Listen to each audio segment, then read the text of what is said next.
কিয়ামতের দিন যখন আপনার সন্তান জাহান্নামী হয়ে যাবে, জাহান্নামী হয়ে যাওয়ার সাথে সাথে প্রথম অভিযোগ দেবে আপনার মা বাবার নামে। বলবে, আল্লাহ আমাকে আপনি জাহান্নামে দিচ্ছেন ঠিক আছে, কিন্তু আমার দেওয়ার আগে আমার মা বাবাকে আগে জাহান্নামে দেন। কেন?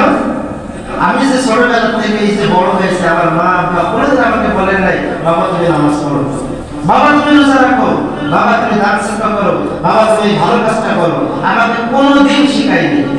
এই জন্য আমি কি আজ শিখতে পারিনি। সেই মা বাবাকে নিয়ে আমি জাহান্নামে যাব। আপনি জান্নাতে ঠিক আছে, কিন্তু আপনার ছেলের কারণে আপনি কি জাহান্নামে হয়ে যাবেন। এই জন্য তো আল্লাহ তাআলা বলতেছে, কুনতুম খায়রা উম্মাতিন উখরিজাত লিন-নাস তা'মুরুনা বিল মা'রুফি ওয়া তানহাউনা 'আনিল মুনকারি ওয়া তু'মিনুনা বিল্লাহ। ওই বান্দার থেকে আমি কথা বলতাম হবে যে নাকি আমি আল্লাহ তাআলা সন্তুষ্টের জন্যই মানুষদেরকে আল্লাহর পথে দাওয়াত দেয় এবং ভালো কাজের আদেশ করবে এবং অসৎ কাজের নিষেধ করবে।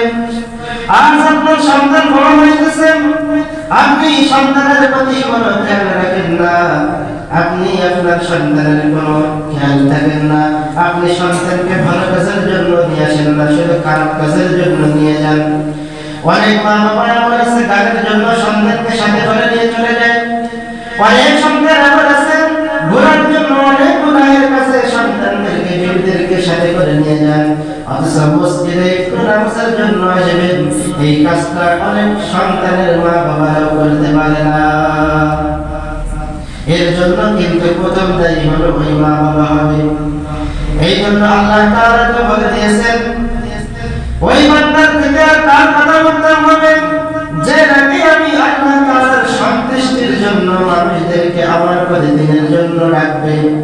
আমি আল্লাহ রাব্বুল আলামিন অবশ্যই এই বান্দার উপরে খুশি হয়ে যাব। আর যার উপরে আমি আল্লাহ রাব্বুল আলামিন খুশি হয়ে যাব, তাকে অবশ্যই জান্নাতের মেহমান বানিয়ে দিব। সুবহানাল্লাহ। তাহলে আমাদের সরকারে ভালো কাজের জন্য দাওয়াত দেওয়া লাগবে তো। কিন্তু আজ আমরা ভালো কাজকে দাওয়াত না দিয়ে আমরা শুধু খারাপ কাজের দিকেই আমরা ছুটতেছি, খারাপ কাজের দিকে ছুটতেছি। খারাপ কাজের দিকে আমাদের মন সব সময় কি হইতেছে, দৌড়াদৌড়ি করছে। এ পাশে মসজিদে আজান হয়, অথচ আপনি কি করেন? দোকানে বসে বসে মানুষের সামনে গল্প করেন, সমালোচনা করেন। আপনি তাকে বলেন নামাজের জন্য, দেখুন উল্টো সে যুক্তি খারাপ করবে। বলবে আসলে তো এরকম নাকি, বলবে আমার প্যান্ট পাক নেই, তারপর শরীর ঠিক নেই, এ ঠিক নেই, তা ঠিক নেই, কত অজুহাত। যখন আপনি দুনিয়া থেকে বিদায় নেবেন, তখন আল্লাহ তাআলা আপনাকে কবরের ভিতরে বোঝাবে যে অজুহাত কাকে বলে। যারা বিশ্বাস করেন না দুনিয়ার বুকে, আপনি অনেক মুরব্বীকে জিজ্ঞেস করবেন, অনেক মুরব্বীকে জিজ্ঞাসা করবে, দেখবেন তারা এখন আফসোসে পড়ে যাচ্ছে। ঠিক মতো নামাজ পড়তে পারেনি, ঠিক মতো কোরআন তেলাওয়াত করতে পারেনি, ঠিক মতো ইবাদত করতে পারেনি। অনেক মুরব্বী আছে, অনেক যাদের বয়স হয়ে গেছে, আল্লাহ তাআলা তাদেরকে অনেক হিদায়াত দান করেছে। তাদের কাছে জিজ্ঞাসা করবে, তারা আফসোস করতে থাকে। এজন্য তো আল্লাহ তাআলা বলেছেন যে বয়স্কদের থেকে যারা যুবক, এদের কি নামাজ, এদের যে ইবাদত করে, এগুলো আল্লাহ তাআলার কাছে বেশি গ্রহণযোগ্য। কেননা তাদের ওই সময় গুনাহ করার শক্তি ছিল, কিন্তু গুনাহ না করে আল্লাহ তাআলার দিকে তারা কি করেছে, নিমজ্জিত হয়েছে। আর যখন বুড়া হয়ে যাবে, মুরব্বী হয়ে যাবে, তখন গুনাহ করার শক্তি তো তার নাই, তখন এমনিতে সে কি হয়ে যাবে, ভালো হতে বাধ্য। তারপরে এমন অনেক মুরব্বী এমন দেখা যায়, এরা আবার মনে করে কি যে মরেই তো যখন যাবো, তো দুনিয়ার যত খারাপ কাজ আছে মরে যায়, আগেই করে যায়। কে আছে এরকম? আর আছে অনেক মানুষ সেটা পায় যে মরে যাবো, একটু ভালো কাজগুলো, অনেক কাজগুলো, মানুষের সাথে ভালো ব্যবহার, মানুষের সাথে আলাপ ব্যবহার করে একটু জেনে সেখানে যা আছে এগুলোকে ঠিক করার চেষ্টা করে। আর অনেক মুরব্বী আছে, এদের বুড়ো হয়ে গেলে শয়তান লাগে বেশি, মরেই তো যাবো, একটু মরে যাওয়ার একটা কাজটা ফিনিশ করে দিয়ে দেয়, একটু আরো চালাই দেয়। কে আছে না? এই সমস্যা মানে নেই মনে হয় নাকি? আছে না। মানুষের বদদা কখনো পড়াবেন না, কখনোই না। মানুষের বদদা অবশ্যই কি করে, আল্লাহ তাআলা কবুল করে নেয়। কারণ মানুষ এবং যে মানুষের মধ্যে জুলুম আর মাজলুম, দুই ব্যক্তির দোয়া আল্লাহ তাআলার কাছে সাথে সাথে কবুল। এক হলো যে মাজলুম, নিরপরাধ মানুষের উপরে যে জুলুম করে, সে যাই দোয়া করবে আল্লাহ তাআলার কাছে কবুল হয়ে যাবে। তা আপনি মানুষের সাথে খারাপ ব্যবহার করছেন, মানুষের উপর জোরপূর্বক কিছু একটা করছেন, সে মাজলুম না? আপনি তো জুলুমকারী। তাহলে সে মাজলুম যখন আপনার বিরুদ্ধে আল্লাহ তাআলার দরবারে দোয়া করবে, সেই দোয়া কি হয়ে যাবে? সাথে সাথে কবুল হয়ে যাবে। এজন্য আমরা কোনো সময় কি করবো না? কারোর উপরে জুলুম করবো না। এজন্য মানুষের যে বিধিবিধান আল্লাহ তাআলা দিয়ে দিয়েছে, এইগুলো আমরা মানুষের সবসময় কি করবো? ভালো কাজের দিকে মানুষকে আহ্বান করবো এবং কি করবো? যে খারাপ কাজ, অন্যায় কাজগুলো, এগুলো আমরা কি করার চেষ্টা করবো? প্রতিহত করার, বাধা দেওয়ার চেষ্টা করবো। করবো তো ইনশাআল্লাহ। আল্লাহ তাআলা আমাদের সকলকে তৌফিক দান করে। এবং আমরা প্রত্যেকটা যে ভালো ভালো কাজগুলো আছে, এই কাজের জন্য কি করবো? মানুষদেরকে ডাকবো যে ভাই আসেন, নামাজটা পড়ে দেন, ভাই এই কাজটা করেন, ভাই এই কাজটা করেন না। এইভাবে ভালো কাজের আদেশ করব এবং অসৎ কাজকে কি করব? নিষেধ করব।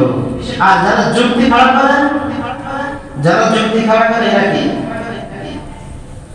এরা কি ইব্রাহিম নবী আলাইহিস সালাম নমরুদের কি করলেন? দাওয়াত দিলেন,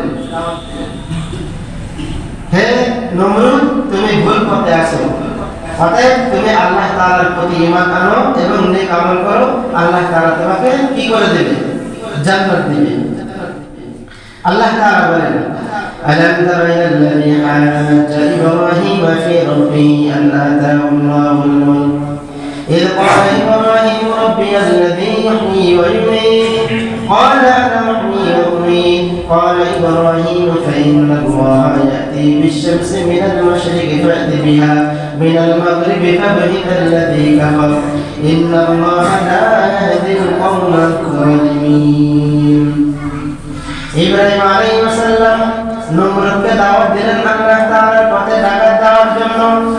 ইব্রাহিম আলাইহিস সালাম বললেন, হে নমরুদ, তোমাকে আল্লাহ তাআলা সারা পৃথিবীর বাদশা করেছেন, অতএব তুমি আল্লাহ তাআলার প্রতি ঈমান আনো এবং নেক আমল করো, এর বিনিময়ে আল্লাহ রাব্বুল আলামিন আপনাকে অবশ্যই জান্নাতের মালিক বানিয়ে দিবে। নমরুদ বলল, না রে না, তুমি যে আল্লাহ তাআলার ইবাদত করো, সেই আল্লাহ তাআলা কি করেন? ইব্রাহিম আলাইহিস সালাম বললেন, আমার আল্লাহ হায়াতের মালিক, আমার আল্লাহ তাআলা মৃত্যুর মালিক। নমরুদ এবার বলল, হে ইব্রাহিম, তোমার আল্লাহ যেমন হায়াতের মালিক, মউতের মালিক, আমি নমরুদ হায়াতের মালিক এবং মউতের মালিক। ক্বালা আনা উহয়ী ওয়া উমীত। এবার বলল, কিভাবে? নমরুদ বলল, ঠিক আছে, তাহলে তোমাকে প্র্যাকটিক্যালি একটা দেখাই।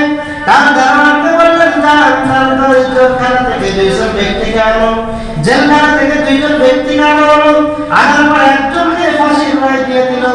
ফাঁসির রায় দেওয়ার পরে বলল, আমার ক্ষমতাটা কত দেখবানি, যাকে ফাঁসিতে ঝোলানো হবে ওকে নিঃস্বার্থভাবে মুক্তিদান করলো, আর যার কোনো অপরাধ নাই, নিরপরাধ মানুষ, একে ফাঁসিতে ঝুলায়া মৃত্যুদান করলো। এবার ইব্রাহিম আলাইহিস সালামকে বলল, দেখেছো, যে অপরাধ ব্যক্তিকে মৃত্যুদান হয়ে যাবে তাকে আমি মাফ করে দিয়ে জীবন দান করলাম, আর যে জীবন কোনোদিন অপরাধ করে নাই তাকে আমি ফাঁসিতে ঝুলায়া তাকে আমি এই দুনিয়ার থেকে মৃত্যুদান করলাম। এবার ইব্রাহিম আলাইহিস সালাম হাসলেন, এবার বললেন, আমার আল্লাহ রাব্বুল আলামিন এমন মৃত্যু এবং জীবনের মালিক না। এবার বললেন, ঠিক আছে, তাহলে আমার আল্লাহ তাআলা তো প্রত্যেকদিন পূর্ব থেকে সূর্য ওঠে এবং পশ্চিম দিকে সূর্য ডোবে, তাহলে তুমি যদি আল্লাহ তাআলা হতে ক্ষমতাবান হয়ে থাকো, তাহলে তুমি এক কাজ করো, তাহলে কালকে সকালবেলায় পশ্চিম দিকে সূর্য তুলবা এবং পূর্ব দিকে সূর্য অস্ত করবা। এইভাবে যখন যুক্তি খাড়া করে, এই যুক্তি খাড়া করাটা কাদের আলামত? কাফের মুশরিকদের আলামত। যখন মুসা ফিরআউনকে দাওয়াত দিলেন, ফিরআউনকে দাওয়াত দেওয়ার পরে ফিরআউন কিন্তু এইভাবে একের পর একটা যুক্তি খাড়া করেছে। এখন আমাদের জামানায় যদি কোনো ব্যক্তি ভালো কাজের জন্য কাউকে বলেন, ভাই এই কাজটা করেন, এই কাজটা করেন না, যারা এরকম বিরোধিতা করার জন্য যুক্তি খাড়া করবে, অবশ্যই আপনি মনে রাখবেন, এইগুলো হলো ফিরআউন, নমরুদ, হামান আর আবু জেহেলের শব্দ ছাড়া কিছুই না। কেননা তাদের কাছ থেকে এগুলো শিখেছেন, তাদের অনুসরণ করেছে বলে তাদের কাজগুলো শেখায়। আর আল্লাহ তাআলা বলেন, যদি কোনো বান্দা আমার নবীর অনুসরণ করে, আমি আল্লাহ রাব্বুল আলামিন অনুসরণ করবে, সে অবশ্যই আমার নবীওয়ালা মানুষের সাথে আমি আল্লাহ তাআলা রাব্বুল আলামিনের জান্নাতে চলে যাবে। আর যারা ফিরআউন, নমরুদ, হামান, আবু জাহেলের অনুসরণ করবে, অবশ্যই তাদের সাথে সে চিরকাল জাহান্নামে চলে যাবে। বলেন নাউযুবিল্লাহ। তাহলে আমরা সকলে এই ভালো কাজ যেগুলো আছে, আল্লাহ তাআলা যে হুকুম দিয়েছে, কুনতুম খায়রা উম্মাতিন উখরিজাত লিন-নাস তা'মুরুনা বিল মা'রুফ ওয়া তানহাউনা 'আনিল মুনকার ওয়া তু'মিনুনা বিল্লাহ। আমরা এই ভালো কাজগুলো আমরা সকলে মানুষকে দাওয়াত দিয়ে ভালো পথে আনতে পারবো তো ইনশাআল্লাহ? সকলে চেষ্টা করব না বিরোধিতা করবো না বাধা দেব? ভালো কাজে যারা বাধা দেবে, ভালো কাজে যারা বাধা দেবে, একটা মূলনীতি মনে রাখবেন, ভালো কাজে যারা বাধা দেবে তারা ওই দলের না, ওই আবু জাহেল বা সাইবা কি ওর উত্তরসূরি। তাহলে তাদের অনুসরণ সে কেন করবে? আপনি যদি মুসলমানই হন, ভালো মানুষ যদি হন, তাহলে আপনি আল্লাহ এবং আল্লাহ রাসূলের যে হুকুম করেছে এগুলো তো আপনি মানবেন না। আপনি তার বিরোধিতা করবেন, তাহলে আপনি কোন দল? আবু জাহেল তো বিরোধিতা করেছে, করেনি? ফিরআউন করেনি? নমরুদ করেনি? উতবা সাইবা করেনি? সাজ্জাদ করেনি? তাহলে এই জামানায় তার নবী রাসূল নেই। তাহলে ভালো কাজে যারা দাওয়াত দেবে, যারা তার বিরোধিতা করবে, তারা এই জামানার আবু জাহেল, এই জামানার ফিরআউন, এই জামানার নমরুদ, কোনো সন্দেহ নেই। কারণ নবী রাসূল তার আসবে না, আসবে। তাহলে ভালো কাজের জন্য দায়িত্ব দিয়েছেন উম্মতদেরকে, আর উম্মতদের যারা ভালো কাজ করে, যারা দাওয়াত দিবে, এই ভালো কাজে যারা বিরোধিতা করবে, এরা কেউ না, ফিরআউন, নমরুদ এদের মতোই। কারণ এই জামানায় যদি নবী আসতো, তাহলে এরাই কি হতো? ওই নবীরা বিরোধিতা করতো। তাহলে নবী তো আসবে না, তাহলে যারা ভালো কাজের দাওয়াত দিবে, এদের যারা বিরোধিতা করবে, এরা নবী না, আর তাদের বিরুদ্ধে হবে। আর হওয়ার পরে কি ওই ফিরআউন, নমরুদের মতো তারাও কি হয়ে যাবে? জাহান্নামে হয়ে যাবে। অথচ আল্লাহ তাআলা আমাদেরকে জাহান্নামে দেওয়ার জন্য বানিয়েছেন নাকি? আল্লাহ তাআলা জান্নাতে দেওয়ার জন্য আমাদেরকে বানিয়েছেন। আল্লাহ তাআলা আমাদের সকলকে এই কথাগুলো বোঝা এবং এর উপর আমল করার আমাকে আপনাকে সকলকে যেন তৌফিক দান করে। ওয়া আখিরু দাওয়ানা আলহামদুলিল্লাহি রাব্বিল আলামিন। যারা সুন্নাত পড়েন,